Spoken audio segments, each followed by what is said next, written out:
네, 이제 우리 하나님 말씀 같이 살펴보도록 하겠습니다. 오늘 우리에게 주신 하나님 말씀은 뒤에 불을 좀 켜주셔도 좋을 것 같아요. 사도행전 7장 54절부터 8장 1절까지 말씀입니다. 우리 신약성경 사도행전 7장 54절부터 8장 1절까지 말씀. 장이 바뀌어서 엄청 많은 것 같지만 생각보다 많지 않습니다. 네, 우리 한 절씩 저와 여러분이 교독해서 읽었으면 좋겠습니다. 제가 먼저 읽겠습니다. 그들이 이 말을 듣고 마음에 찔려 그를 향하여 이를 갈거늘 스데반이 성령 충만하여 하늘을 우러러 주목하여 하나님의 영광과 및 예수께서 하나님 우편에 서신 것을 보고 말하되 보라 하늘이 열리고 인자가 하나님 우편에 서신 것을 보노라 한데 그들이 큰 소리를 지르며 귀를 막고 일제히 그에게 달려들어 성 밖으로 내치고 돌로 칠세 증인들이 옷을 벗어 사울이라 하는 청년의 발 앞에 두니라.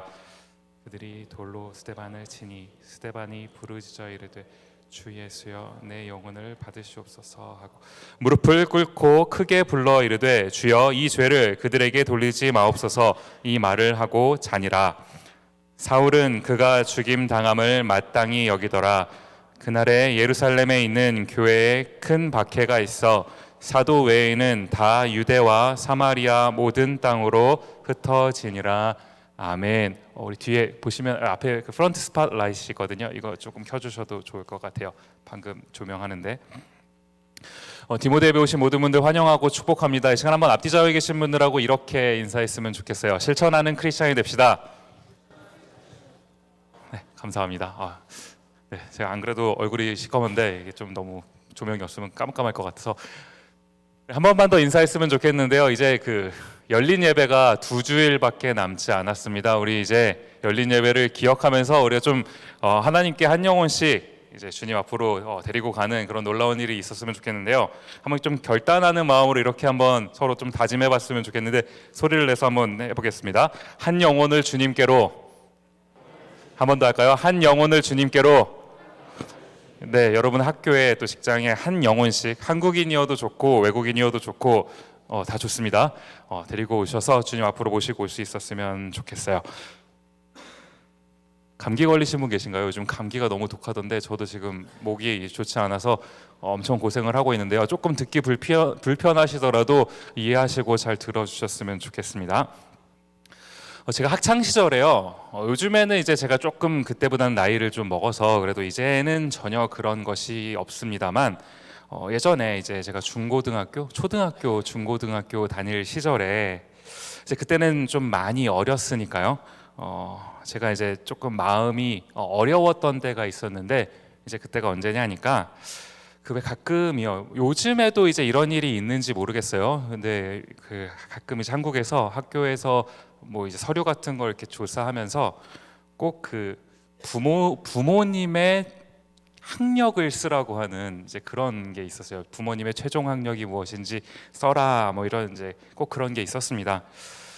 그런 시간이 되면은 이제 주위 친구들이 뭐라고 쓰는지 이렇게 슬쩍 보면은 그 뭐 우리 엄마가 우리 아빠가 어느 대학교를 졸업했다, 뭐 어느 대학교 무슨 과를 졸업했다, 뭐 심지어 어떤 친구들은 이제 우리 엄마 아빠는 어느 대학원까지 이제 공부를 하셨다, 뭐 이런 거 이렇게 쓱 보면요, 제가 이제 기가 좀 죽는 거예요. 저희 부모님은 두 분 다 그 대학 교육을 안 받으셨거든요. 그래서 이제 누가 혹시 볼까봐 이제 좀 창피하기도 하고 그 당시 어렸을 때니까요. 그래서 이제 빨리 쓰고 이제 가리고 이렇게 대충 쓰고 넘기고 뭐 그랬던 기억이 있어요.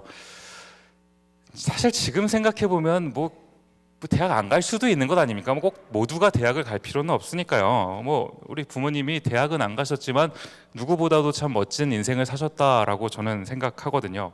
저희 부모님이니까요. 그렇죠? 근데 그때는 이제 제가 조금 어리고 그랬으니까요. 그게 사실 참 마음이 아프고 좀 어렵더라고요. 사실 이제 초등학교 때까지는 뭐 그런 게 전혀 티가 나지 않았는데 이제 초등학교를 졸업하고 이제 중학교에 가니까 그 이제 처음으로 이제 영어, 수학도 요즘엔 다 수학이죠. 옛날엔 저희는 산수에서 이제 수학으로 바뀌거든요. 엄청난 변화예요. 수학과 이제 영어를 이제 배우기 시작하다 보니까 학교에서 이제 가끔씩 숙제를 내주면요, 이제 간혹 그 모르는 게 있어요. 사실 간혹 모르는 게 있는 게 아니라 간혹 아는 게 있는 건데, 어쨌든 이제 모르는 문제가 이제 생기면요, 가지고 이제 가서 엄마 아빠한테 물어봐야죠. 누구한테 물어보겠습니까? 이제 엄마 아빠한테 가서 물어보는 건 아닙니까? 엄마 아빠 이거 나 잘 모르겠는데 이거 좀 풀어주세요. 부모님이 그걸 딱 보시면 당황해 하시는 거예요. 한두 번 그런 기억이 있었습니다. 그러고는 이제는 일체 여쭤보지를 않아요. 가끔 학교에서 이제 친구들이 얘기하죠. 나 이거 어저께 아빠한테 물어봤는데 아빠가 이런 방법을 가르쳐줬어. 특히 수학 같은 걸 꼭 그러잖아요. 그러면 조금 아쉽기도 하고 마음이 괜히 어렵기도 하고, 그때는 참 그랬던 것 같습니다. 이런 얘기가 막 나오면 그런 얘기를 이렇게 좀 피하기도 하고요. 대충 이제 친구들 막 이렇게 주제를 좀 바꿔가면서 다른 얘기로 넘어가기도 하고. 사실 저한테는 이제 학창 시절을 돌이켜 보면 이제 이런 기억이 조금은 이제 아쉬웠던, 안타까웠던 그런 이제 저 스스로. 지금은 물론 전혀 그렇지 않습니다. 그러니까 이렇게 오픈도 하고 얘기도 하죠. 저는 대학 나왔으니까요. 생긴 건 이렇게 보여도 대학 졸업했습니다. 대학원도 나왔어요. 대학원 학위만 2.5개가를 네, 무슨 말 하는지 모르겠는데, 어쨌든 누구나에게요, 누구나 이 자리에 앉아 계시는 누구나 아마 이런 부분이 하나씩은 있을 거라고 생각을 해요. 나는 이게 좀 들추고 싶지 않은, 남들이 이거는 좀 몰랐으면 하는 이런 부분이요. 모두에게 이런 부분이 있을 거라고 생각을 하는데, 이제 이것을 조금 어려운 말로 하면 역린이라고 합니다. 역린. 제가 영어로 킹스 레스 맞나요? 이렇게 번역을 했는데, 이게 사실 여러분의 구글링 실력을 잘 활용하셔서 한번 검색해 보셔도 좋을 것 같아요. 이 역린이라는 말은 한자말인데 이제 무슨 뜻이냐니까, 그 용 아시죠? 드래곤. 용의 목에 이제 거꾸로 달려 있는 비늘이라는 뜻이래요. 이게 무슨 말이냐니까, 이제 용은 물론 이제 이게 신화죠. 신화적인 이렇게 좀 약간 전설적인 그런 이야기인데, 이제 용을 잘 길들여서 이제 그 용을 타면 이제 멋지게 이제 용을 타고 다닐 수 있다는 거예요. 그런데 용의 목에 있는 그 거꾸로 솟은 그 비늘 때문에 재수가 없으면요, 잘못하면 그 비늘에 이제 찔려서 죽게 될 수도 있다. 이제 그렇다라는 겁니다. 그래서 이제 절대로 그 부분은 건드려서는 안 되는 거, 이제 이것을 역린이라고 부른다라는 거예요. 누구라도요, 아마 이 자리에 계신 모든 분들 아마 해당 안 되시는 분이 안 계시지 않을까 싶은데, 삶의 한 부분에서 누구라도 이런 역린을 가지고 있다라는 겁니다. 그런데요, 우리가 이제 이런 역린의 어떤 그런 것을 가지고 있다 하더라도 그 인생이라는 게 원래 그 해석하기 나름이다라는 것 아니겠습니까? 이 역린이 무조건 나쁜 것만은 아니더라라는 겁니다.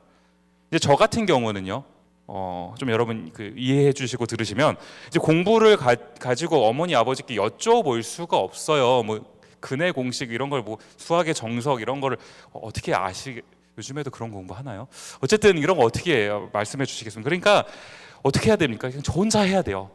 해내야 되는 겁니다. 모르는 거 있으면 이제 별표 해놨다가 접었다가 선생님한테 가서 여쭤보고, 그래도 모르면 제가 학원도 사실 잘 안 다녔거든요. 이게 뭐 혼자서 어떻게든지 해내야만 하는 겁니다. 그래서 이제 공부를 어떻게든 내가 따라가려면 해내야 되는구나 라는 생각을 가지고 그냥 스스로 하게 되는, 그냥 어떤 그런 하나의 계기가 오히려 되었더라라는 거죠.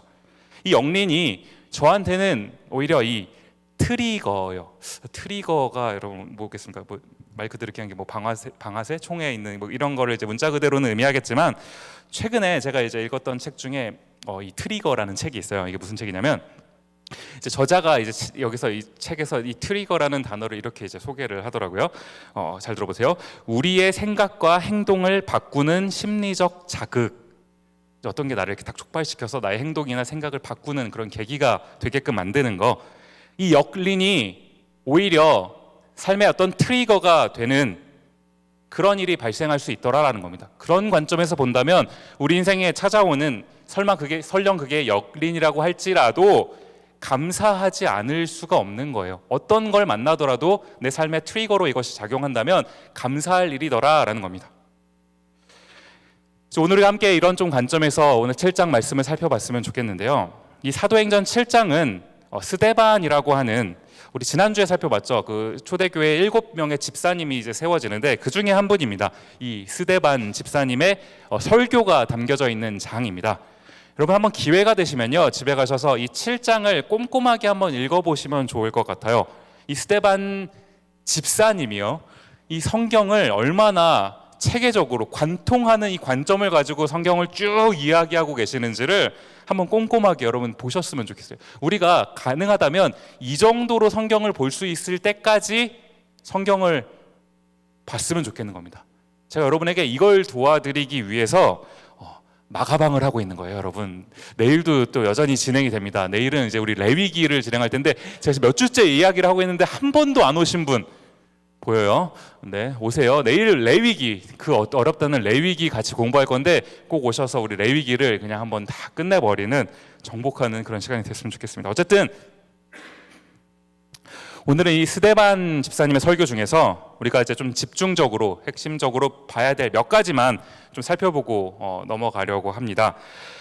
먼저 1절 말씀 보시면요, 7장 1절에 이렇게 기록해요. 대제사장이 이르되 이것이 사실이냐. 여기 나오는 여러분 대제사장이요, 이 스데반의 설교가 이 대제사장의 앞에서 이제 이루어진 설교다라는 부분을 여러분 좀 기억하신 채 좀 이따 이 부분 살펴보도록 할게요. 자, 이어지는 2절 말씀 보시면 스데반이 이르되 여러분 부형들이여 들으소서. 우리 조상 아브라함이 하란에 있기 전 메소보다미아에 있을 때 영광의 하나님이 그에게 보여. 지금 여기 보시면요, 이제 본격적으로 스데반의 그 설교가 시작이 되는데 스데반의 우리 스집사님 설교가 시작이 되는데 가장 먼저 언급하고 있는 사람이 있습니다. 누굽니까? 아브라함이라고 하는 이름이요. 그 왜 우리나라에도 그 역사적으로 보면 좀 이렇게 유명하고 역사적으로 왜 그 굵직굵직한 그런 이제 좀 발자취를 남기신 분들이 계시죠.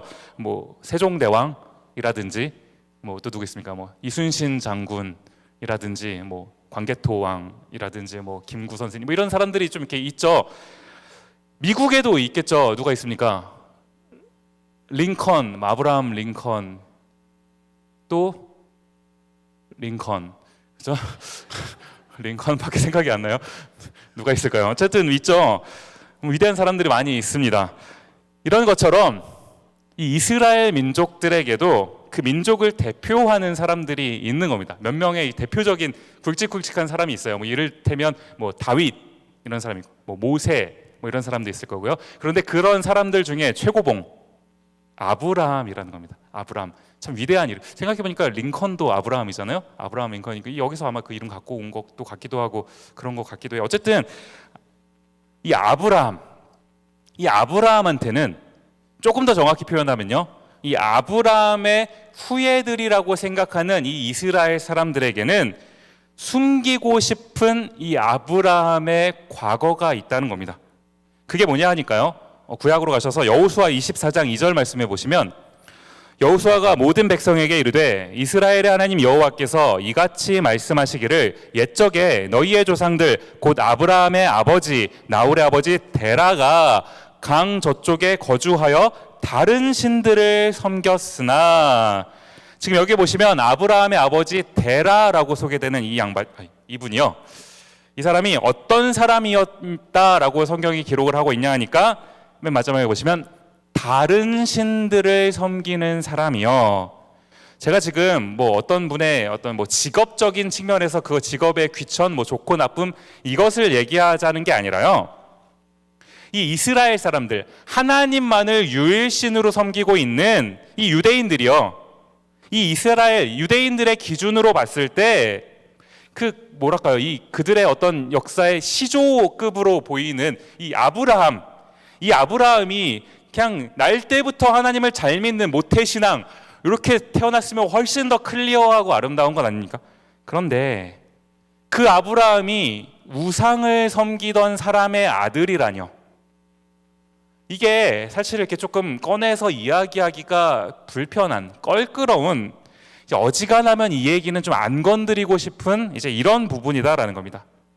스데반이 오늘 설교에서 시작하자마자 이 부분을 건드리는 거예요. 너희 조상이 갈대아 우르, 메소포타미아, 거기서 다른 신들을 섬기던 그 시절에, 이겁니다. 왜요?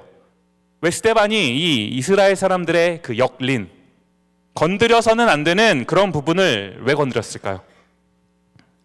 지금 스데반 집사님이 이 설교를 통해서 이 이스라엘 백성들에게, 또 시간이 한참 2000년이 지난 오늘 이 본문을 읽고 있는 우리들에게 뭘 말씀하고 싶은 거겠습니까? 우리가 뭘 믿고 있느냐라는 질문이요. 아브라함은요, 여러분 잘 아시는 것처럼 우리 주일학교 때 배웠죠. 믿음의 조상, 이렇게 우리가 부릅니다. 하나님이 아브라함을 선택하셨고 아브라함이 하나님을 믿었어요. 그래서 하나님께서 그 후손들에게 은혜를 베풀기로 작정을 하셔서 덕분에 이제 우리도 그런 은혜를 누리고 있습니다. 우리가 하나님을 알게 됐잖아요. 맞습니다. 참 감사하죠. 그런데 아브라함이 뭔가 좀 대단해서 선택받을 만해서 이러한 은혜를 누리게 되었는가? 아니라는 거예요. 지금 스데반이 지적하는 것처럼 너희가 그 시조라고 생각하는 그 아브라함 출생부터가 그리 대단한 사람 아니다라는 겁니다. 그러는가 하면 그럼에도 불구하고 하나님이 아브라함을 선택하셨거든요. 하나님이 아브라함을 선택하셔서 이제 그 약속의 땅으로 보내주셨습니다. 창세기 12장 7절 말씀에 보면 이렇게 기록해요. 여호와께서 아브라함에게 나타나 이르시되 내가 이 땅을 내 자손에게 주리라 하신지라 자기에게 나타나신 여호와께 그가 그곳에서 제단을 쌓고, 이 약속의 땅, 이 땅을 너와 내 자손에게 주리라, 가나안 땅 아닙니까? 가나안 땅. 그래서 우리가 늘 배웠던 그 가나안 땅이 바로 여기예요. 약속으로 이 땅을 주셨습니다. 너와 내게, 너와 너의 자손에게 내가 이 땅을 주겠다, 너무나 명확하게 말씀하셨어요. 그런데 어떻게 됩니까? 이어지는 10절 말씀 보시면요, 그 땅에 기근이 들었으므로 아브라함이 애굽에 거류하려고 그리로 내려갔으니 이는 그 땅에 기근이 심하였음이라. 그 땅에, 약속으로 주시겠다고 한 그 땅에 기근이요, 가뭄이 든 겁니다. 쉽게 말하면 우리가 잊지 말았으면 좋겠는 것 중에 하나가 뭐냐 하니까요, 하나님이 주시겠다고 하는 은혜가, 하나님이 주시겠다고 하는 축복이 항상 우리 눈에 좋아 보이는 것으로 오지 않는다라는 겁니다.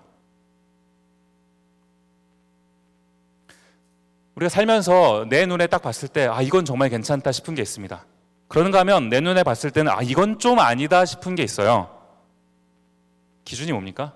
내가 보기에예요. 주님이 보시기에랑은 달라요. 내가 보기에라는 겁니다. 그 안에 숨겨져 있는 하나님의 은혜가 무엇인지, 그 안에 숨겨져 있는 하나님의 축복이 무엇인지 우리가 다 알 수 있습니까? 제가 한 4년, 5년 전쯤에 그 보스턴이라는 곳에서 이제 공부를 하고 있었는데요. 보스턴 대학교에서 이제 신학을 석사 공부를 하고 있었는데, 학교를 갑자기 중도에 이제 그만 다니게 되어야 되는 그런 상황이 발생을 했어요. 공부를 못해서 이기도 한 것 같기도 한데, 사실은 우리 신학교는 이제 은혜가 넘치는 곳이잖아요. 그래서 이제 학점을 은혜로 주세요. 그래서 그렇게 학점이 나쁘지는 않았습니다. 이렇게 우수하지는 않았지만 우습지도 않았어요. 그래서 이렇게 적절하게 받고 있었는데, 나름 열심히 했거든요. A도 있었어요. 그런데 돈이 없어진 겁니다. 통장에 이제 등록금이 낼 돈이, 등록금은커녕 집값을 내기도 벅찬 지경에 이르렀어요. 보스턴이 워낙 비싸잖아요. 고민하다가 이제 학교를 다니는 것을 포기한 겁니다. 제 평생에 학교 다니는 걸 포기한 건 이때가 처음이었던 것 같아요. 정말 어렵게 유학 왔어요. 여기서 돈이 남아 돌아서 돈 쓰려고 미국 오신 분 계세요? 어렵게 우리가 유학 오지 않습니까? 저도 그래요. 저도 F1 비자 받아서 정말 어렵게 왔어요. 그런데 이거 썩은 무도 잘라보기 전에 뭐예요 이게? 중도 포기라는 게 뭡니까? 이게 얼마나 상황이 사실 끔찍해요. 게다가 제가 혼자 싱글로 온 것도 아니고 처자식 데리고 왔는데, 이게 중도 포기라니, 석사만 하다가 돌아간 이게 뭐예요? 그것도 졸업도 아니고 수료도 아니고 뭐예요 이게? 그런 상황이 하나님의 은혜라고 여겨지겠습니까? 하나님이 이걸 나한테 축복이라고 주셨다라고 생각이 되겠냐고요. 밤마다 아내랑 이제 이한이, 그땐 조이가 없었으니까 이한이가 안에 밤에서 자고 있으면 혼자 이렇게 가서 이렇게 소파에 앉아서 참 많이 울었어요. 이거 어떡합니까 주님? 정말 살려주세요. 이런 얘기밖에 안 나와요. 살려주세요.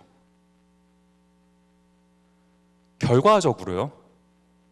그 과정이 있었기 때문에 오늘 제가 이 자리에 서 있을 수 있는 겁니다. 제가 경제적으로 만약에 조금만 여유가 있었으면요, 사실 한 학기 남았었거든요. 한 학기 등록금하고 한 학기 생활비만 있었으면 제가 졸업했거든요. 그것만 저한테 있었으면 미네소타 한인장로교회 같은 그런 시골 교회에서, 나는 보스턴에 살고 있는데 이런 촌교회에서 사람을 구하는지 안 구하는지 제가 알게 뭡니까? 그죠? 저는 보스턴에서 떵떵거리면은 아니지만 어쨌든 살고 있었을 텐데 그런 관심을 가질 이유가 전혀 없죠. 저도 나름의 꿈이 있었거든요. 빨리 PhD를 해서 내가 이제 교수님이 되어가지고 후학들을 가르치는 이런 교수가 되어야지라는 꿈이 있었거든요. 그러던 와중에 찾아왔던 이 일종의 좌절, 고난일까요? 그게 고난이었습니까? 그 순간은 그런 줄 알았죠. 그러니까 맨날 울었죠. 지나고 보니까 그게 은혜더라라는 겁니다. 더 좋은 교회를 만나게 해주시고, 이렇게 좋은 이라고 말할 수밖에 없는 우리 디모데 지체들을 만나게 해주시고, 진짜예요. 근데 농담이 아니고 진짜 좋아요. 진짜 좋습니다. 제가 한국에서도 청년 사역 했었는데 달라요 라고 말할 수밖에 없죠. 어쨌든 이런 공동체를 만나게 해주시고, 제가 바라던 그 꿈, 저도 꿈이 있었어요. 교수가 되는 거. 여러분 중에 상당수가 아마 그런 꿈 가지고 계실 텐데 저도 그랬거든요. 교수님이 되는 거.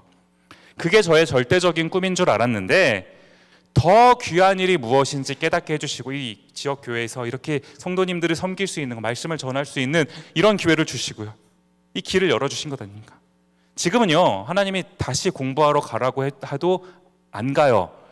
물론 그 GRE 공부하기 싫은 마음도 있지만 안 가요. 지금은 전액 장학금 준다고 해도 가고 싶은 생각이 없습니다. 진짜예요. 그 찰스강 너머에 있는 하 대학교에서 오라고 해도 안 갈 거예요. 안 갑니다. 저희 학교 건너편에 이렇게 마주보고 있었거든요. 조금만 더 가면. 우리는요, 기근이 들면 그게 축복이 아닌 줄 알아요. 어려움이 찾아오면 이것은 축복이 아니다라고 생각합니다. 그래서 좌절합니다. 아브라함도 그랬다고요. 하나님이 약속의 땅이라고 주셨는데 기근이 들었다고, 물론 힘들었겠죠. 그렇지만 기근이 들었다고 애굽이라는 곳으로 가버립니다. 문제가 뭐예요? 하나님께 물어보지도 않아요. 자기 마음대로 생각하고 판단하고 가버린다고요. 이게 아브라함이에요. 그러는가 하면 또 한 가지 아브라함의 대표적인 또 모습은 뭡니까?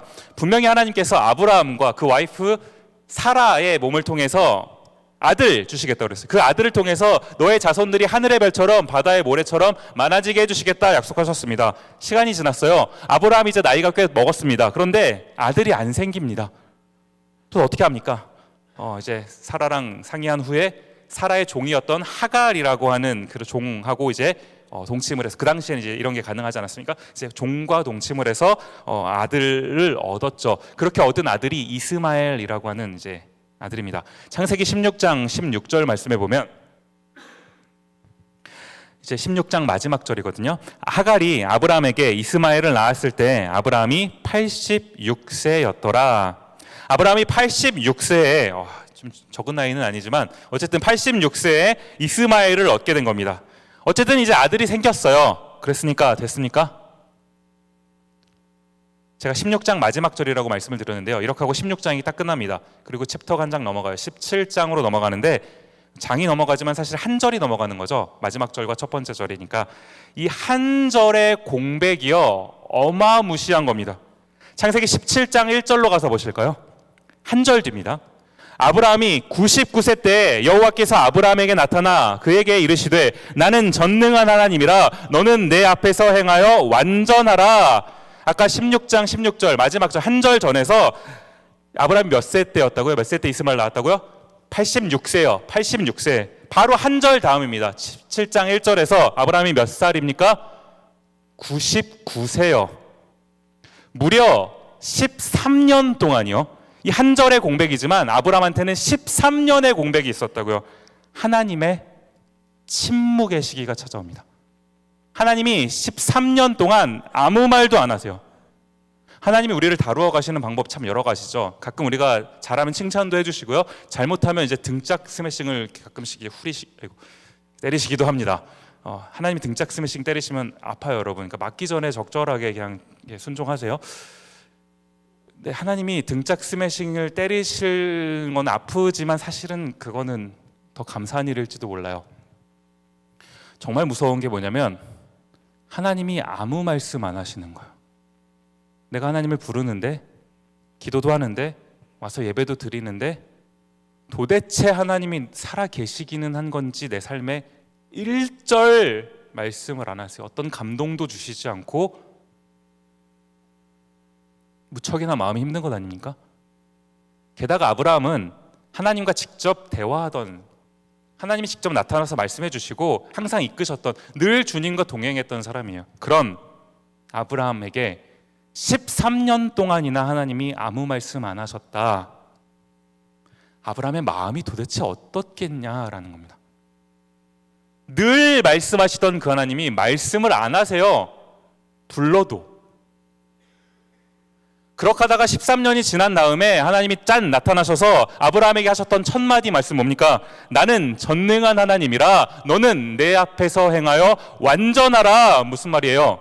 너가 완전하지 않았다라는 것 아닙니까? 13년 전에 너의 모습은 완전한 모습이 아니었다라는 겁니다. 알죠? 우리는 원래가 완전할 수가 없는 존재인데 무슨 하나님 도대체 무슨 말씀하시는 겁니까? 뭘 말하는 거예요? 완전하라 이 말 뭡니까? 우리는 완전할 수가 없습니다. 저와 여러분이 어떻게 완전합니까? 아브라함이라고 무슨 별 수가 있겠어요? 우리는 완전할 수가 없어요. 그런데 완전하신 하나님이 우리 삶 가운데 나타나셔서 내가 너희를 완전하게 해주겠다라고 말씀하시면 우리가 완전하게 된다고요. 하나님을 믿는다는 것은, 하나님을 신앙한다라는 것은 이걸 믿는 겁니다. 나는 자격이 없지만 하나님이 완전하게 해주시면 내 삶이 완전하게 된다. 이것을 믿는 거라고요. 하나님이 뭐 다른 어려운 거 하라는 게 아닙니다. 이걸 믿으라고요. 하나님을 절대적으로 신뢰하라고요. 그러면 하나님이 이루실 거다라는 거, 이게 신앙이다라는 겁니다. 아브라함이 이걸 놓쳤다는 것 아닙니까? 너가 나를 믿지 않았다. 이걸 지적하시는 것 아닙니까? 하나님이 아닌 자기 생각, 자기 계획, 자기 뜻을 의지하고 자기 마음대로 계획해놓고 이스마엘을 얻었잖아요. 이랬던 아브라함에게 하나님 나타나셔서 너는 내 앞에서 행하여 완전하라 이 명령하시면서 한 가지 더요. 우리 시간 읽지는 않겠지만 할례라는 것을 아브라함에게 명하십니다. 너는 할례를 행하라. 할례라는 게요, 포경수술입니다. 남성 생식기의 이제 표피를 자르는 이 행위인데, 할례를 행하면서 이것을 볼 때마다 뭘 기억하라는 겁니까? 나는 하나님의 약속을 저버린 사람, 하나님과의 약속을 했는데 그 약속을 저버렸어요. 그럼 어떻게 됩니까? 약속이 깨졌으니까 난 죽어야 돼요. 네가 뭐 사람과 사람이 약속한 게 아니라 하나님과 내가 약속했는데 그 약속을 깨버렸으면 그 약속에 책임을 지고 나는 죽어야 되는 존재인데, 그럼에도 불구하고 하나님이 나에게 또 한 번 은혜를 베풀어 주셔서 살게 해주셨다라는 것 아닙니까?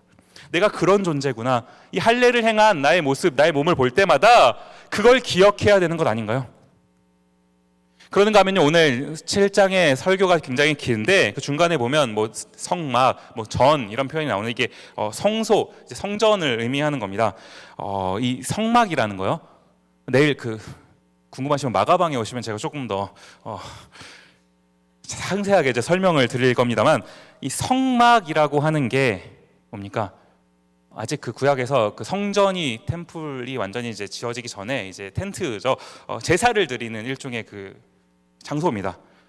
여러분, 제사가 뭡니까? 제사.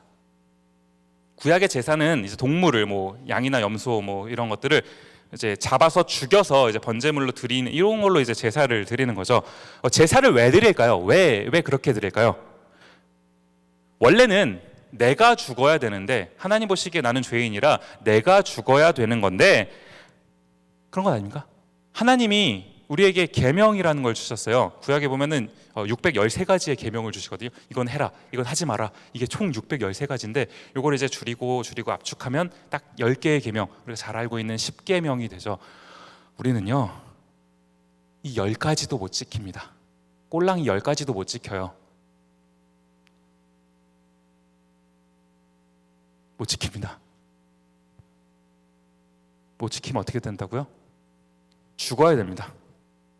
우리가 죽어야 되는데 하나님께서 우리를 죽이시지 않고 살리시길 원하시는 거예요. 그게 제사인 겁니다.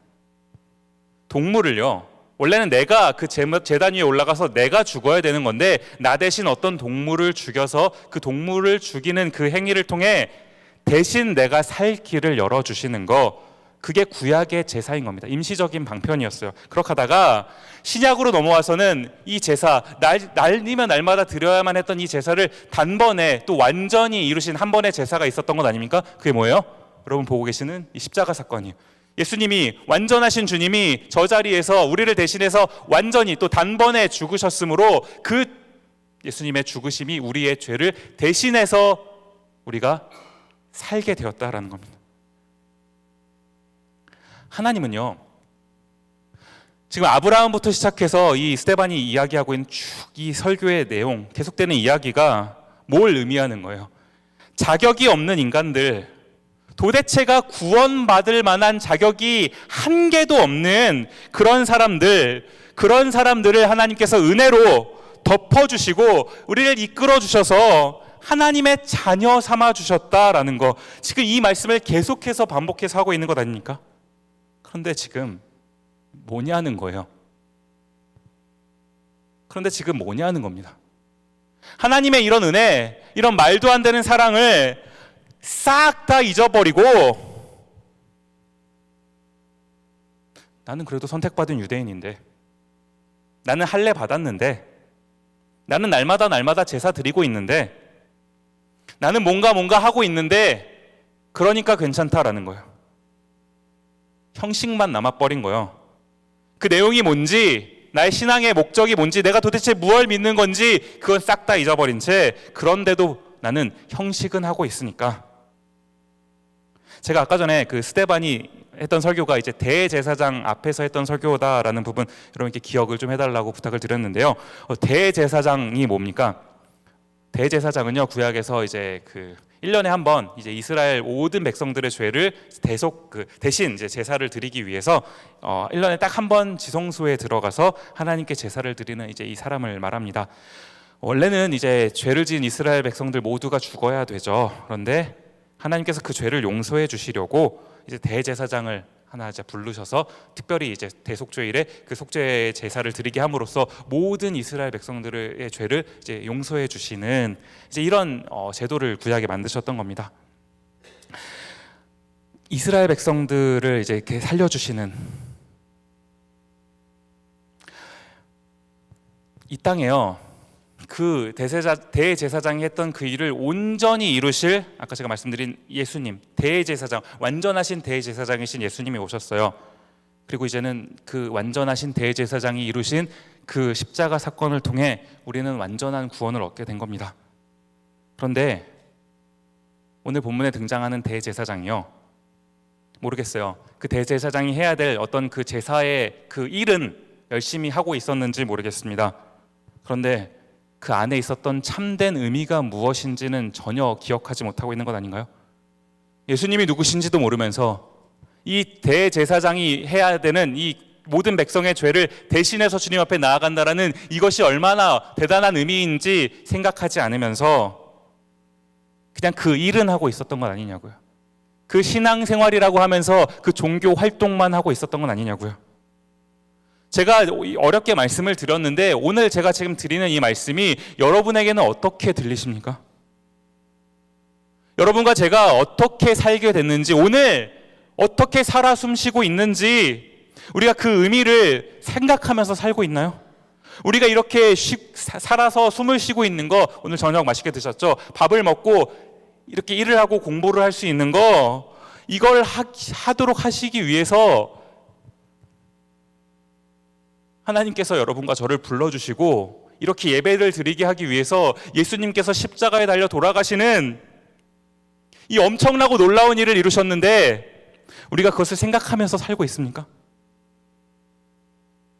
그냥 바쁜 중에 벌써 학기가 이제 마무리돼 가는데 내가 그 바쁜 중에 그래도 이렇게 그냥 이 정도 하고 있으니까, 그래도 내가 이만큼은 그래도 뭐라도 하고 있으니까, 내가 교회에 와서 뭐 이것저것 봉사는 하고 있으니까, 무엇보다도 내가 예배는 안 빠지고 나오고 있으니까, 그래도 내가 이 정도는 하고 있으니 그래도 괜찮겠지 라고 생각하는 거, 우리가 신앙생활을 한다고 하면서 나의 열심을 신앙생활이라고 생각하고 있는 겁니까? 아니면 이 자격 없는 자에게 베풀어 주신 하나님의 은혜를 의지하면서 신앙생활을 하고 있는 겁니까? 오늘 스데반 집사님의 설교가 우리에게 이것을 지적하고 있는 것 아닌가요? 그게 아니라는 거예요. 신앙생활은요, 내가 뭐 좀 했다고 괜찮아지는 게 아니고 뭘 좀 했다고 내가 신앙생활을 한 게 아니더라라는 겁니다. 도대체가 은혜 받을 자격이라는 게 하나도 없는 내가 구원받을 자격이라는 게, 축복받을 자격이라는 게 아무리 눈 씻고 찾아봐도 한 개도 없는데, 그럼에도 불구하고요, 말도 안 되는 은혜를 베풀어 주셔서 이 자리에 나와서 하나님을 하나님이라고 고백하는 거, 내가 숨을 쉬고 살아가는 거요, 공부를 하게 되고 일을 하게 되는 거예요. 하나님, 어떻게 나에게 이런 은혜를 베풀어 주십니까? 주님, 나에겐 주님밖에 없습니다. 내 모든 것이, 나에게 허락해 주신 이 모든 것이 다 주님의 은혜입니다. 이렇게 고백하는 거. 사실 오늘 설교를 준비하는 내내 마음이 편치가 않았어요. 사실은 이제 저는 설교를 할 때요, 물론 이제 디모데 지체들 여러분들이 좀 이렇게 들으시도록 말씀을 준비하기도 합니다. 뭐 당연하죠. 그렇지만 저는요, 사실은 1차적으로 저 자신에게 설교를 하거든요. 저 들으라고요. 광시가 너 들어라 하면서 이제 설교를 준비하는 건데, 오늘 말씀 또한 저에게 주시는 말씀이더라고요. 목사니까요. 너가 목사니까 뭐 설교도 하고 뭐 신방도 하고 뭐 성경 공부도 하고 마가방도 하고 뭐 늘 교회에 살면서 하나님이 이야기하니까 그러니까 괜찮다고 생각하는 거냐? 전혀 자격이 없는 너 같은 쓰레기 같은 인간을 구원해 주시고 심지어 목사 삼아 주셔서 이렇게 살게 해 주셨는데 그 은혜는 싹 다 잊어버리고 네가 뭐 좀 한다고 그거 가지고 겨우 만족하면서 살고 있는 건 아니냐? 우리가요, 이렇게 말씀하시는 주님 앞에 두 가지 반응을 보일 수 있겠더라고요. 먼저는 사도행전 7장 54절 말씀입니다. 그들이 이 말을 듣고 마음에 찔려 그를 향하여 이를 갈거늘. 마음이 찔려까지는 참 좋았어요. 그런데 어떻게 합니까? 이를 갈거늘. 이 말씀이 내 역린을 건드려 버린 게 이런 상황이 돼버린 것 아닙니까? 받아들일 수가 없어요. 도대체 그 스데반의 설교를 내가 용납할 수가 없는 겁니다. 화가 나는 거예요. 그러는가 하면 또 한 가지 반응은, 이제 사실 다음 주부터 이제 쭉 보게 될 초대교회 모든 성도님들의 모습이 이와 같을 텐데요, 이것이 역린이 아니라 트리거가 되는 거예요. 이 말씀이 오늘의 나를 깨워서, 내가 이렇게 살면 안 되는구나, 내가 뭘 위해 살아야 되는 건지, 내가 무엇을 믿으며 살아가야 되는 건지를 다시 한번 깨닫고 그렇게 살아가도록 그 삶이 변화되는 거예요. 오늘 설교의 결론을 맺으면서요, 여러분, 우리가 무엇을 믿고 있습니까? 도저히 자격이 없어요. 우리는 뭐 구원, 은혜, 축복, 너무 아름다운 표현들이죠. 이런 단어들이 우리와는 사실 어울리지가 않아요. 그런데 이런 삶을 살고 있는 우리에게 도대체가 말도 안 되는 그런 은혜를 베풀어 주셔서 우리를 구원해 주시고 은혜를 베풀어 주시길 원하시고 상상할 수 없었던 축복으로 우리 가운데 역사하시고 우리를 인도하시는 주님, 여러분 정말 그걸 믿으십니까? 우리가 이것을 믿는다면 이렇게 살아야죠. 이런 은혜를 받았다라는 것을 고백하는 사람처럼 살아야죠. 저와 여러분이 오늘 조금 불편한 말씀 들으셨을지 모르겠지만 이것을 우리의 삶의 트리거로 생각해 봤으면 좋겠어요. 오늘 이 밤 이후로 오늘 우리의 삶이 좀 바뀌어 가기를 원합니다. 설교를 마무리하면서 이 찬양을 함께 좀 고백하기를 원하는데요, 찬송가 310장이에요. 하나님의 은혜로 이 쓸데없는 자 왜 구속하여 주는지 난 알 수 없도다. 이 찬양의 가사가 저와 여러분의 어떤 오늘 설교의 내용을 담은 고백이 되었으면 좋겠어요. 하나님, 저는 자격이 없는 사람입니다. 뭐 공부고 뭐 일이고 뭐고 애초에 그냥 살아 숨쉬는 것조차 자격이 없는 사람인데, 그런데 도대체 하나님, 나에게 왜 이런 말도 안 되는 은혜를 주셔서 살아가게 하십니까? 사는 것뿐만 아니라 세상 사람들이, 다른 사람들이 누릴 수 없었던 어떤 이런 은혜를 저에게 주셔서 이렇게 살게 하십니까? 주님, 이 은혜를 내가 당연한 것으로 여기지 않고 이 은혜를 정말 하나님이 저에게 주신 그 말도 안 되는 은혜임을 기억하며 이 은혜를 살아내는 삶, 그런 삶 살기를 원합니다. 한번 이 찬양 고백할 때 이런 고백을 함께 했으면 좋겠습니다. 함께 찬양하도록 하겠습니다.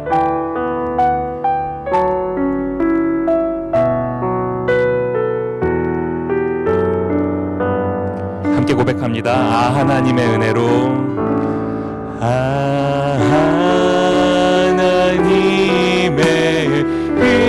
은혜로 있을 데 없는 자, 왜 구속하여 주는지, 왜 구속하여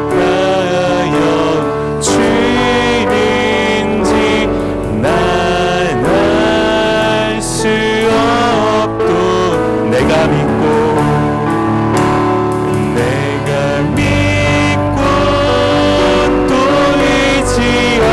내 모든 형편, 내 모든 형, 잘 아는 주님, 잘 아는 주, 늘 돌보아 주실 것을, 늘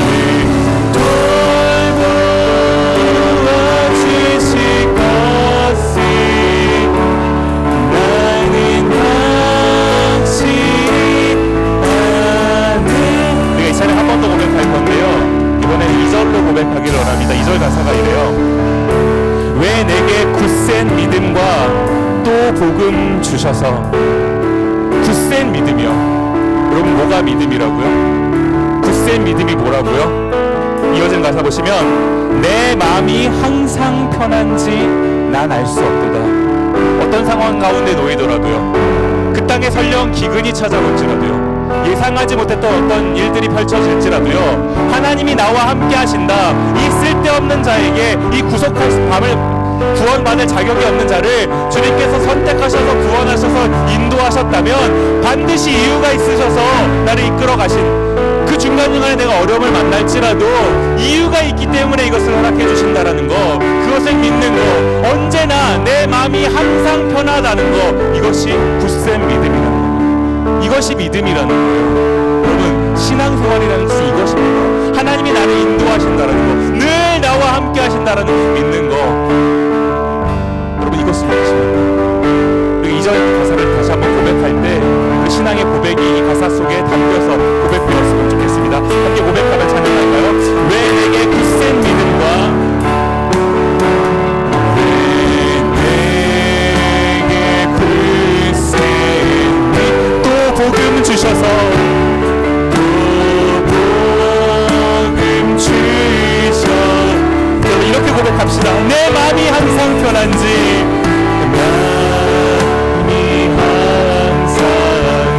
난 알 수 없도다. 난 알 수, 우리가 믿는 한 가지요, 내가 믿고 또 의지함은, 내가 믿고 또 의지함, 내 모든 형편, 내 모든 형, 잘 아는 주님, 잘 아는 주, 늘 돌보아 주실 것을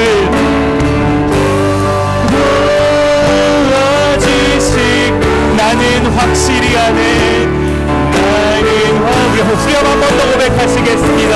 내가 믿고 또 의지함은, 내가 믿고 또 의지함, 내 모든 형편, 내 모든 형, 잘 아는 주님, 잘 아는 주, 늘 돌보아 주실 것을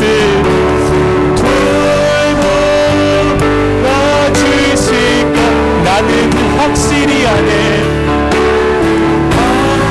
확실히 아네. 지금 반주를 들으시면서 한번 잠깐 눈을 감아보겠습니다. 큰 소리로 기도하지 않아도 좋아요. 우리 한번 마음의 소리로 중얼중얼 기도하셔도 좋고요, 속으로 기도하셔도 좋습니다.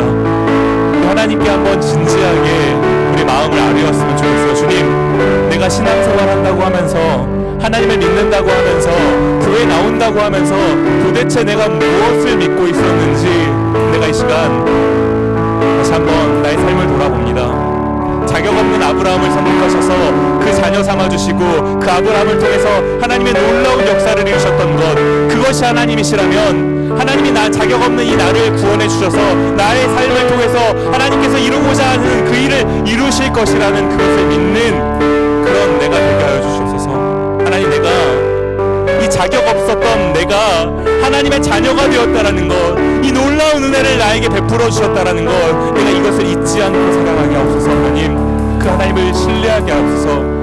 하나님이 나의 삶을 통해 이루실 것이라는 것을 내가 잊지 않게 하옵소서. 그 전능하신 하나님을 믿게 하여 주시옵소서. 하나님, 내가 살면서 그냥 신앙생활을 하나님께 내가 무언가를 해드리는 것처럼 하는 것이 아니라 나의 모든 것이 하나님의 것임을 고백하면서 하나님을 위하여 살아가는 그런 내가 되게 하여 주시옵소서. 우리 한번 결단하면서 주님 앞에 기도하는 시간 가졌으면 좋겠습니다. 함께 기도하며 나가도록 하겠습니다.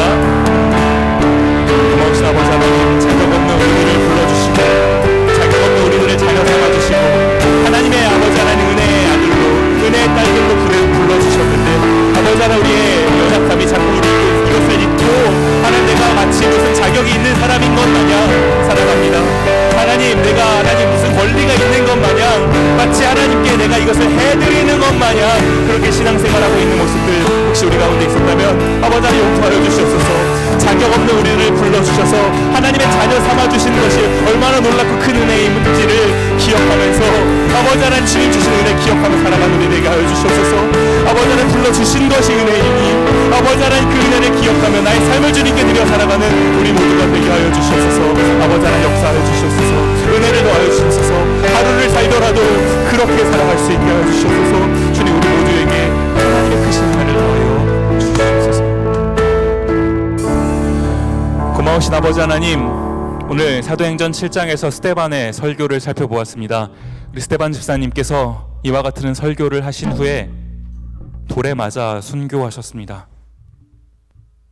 어떻게 보면 참 효율적이지 않은 그런 삶을 살아갔던 것처럼 여겨지지만, 그러나 그렇게 전해졌던 스데반 순교자님, 스데반 집사님의 설교는 2000년이 지난 지금 저희에게도 전해져서 저희 마음 가운데 주님의 말씀이 되어 선포되고 있습니다. 주님, 우리가 무엇을 위해 살아가야 되는지 다시 한번 생각해 보게 하옵소서. 하나님께서 이런 자격 없는 저희들에게 구원의 은혜를 베풀어 주셨는데, 그것을 생각하면 우리의 모든 것이 주님의 것임을 고백하며 주님께 드리고 살아가야 되는 건데, 그것을 자꾸 잊고 내 것인 것 마냥 다 내 것인 건데 하나님이 원하신다 하니 일정 부분을 하나님께 드리는 것 마냥, 하나님께 마치 내가 무언가를 해드리는 것 마냥 신앙생활하고 있었던 모습들이 우리 가운데 있다면 우리의 삶을 바꾸어 주옵소서. 주를 위해 살아가게 하옵소서. 단 하루를 살아도, 단 1년을 살아도 주님을 위해 살아갈 수 있는 저희 모두가 되게 하여 주옵소서. 감사드리옵고 예수님 이름으로 기도드립니다.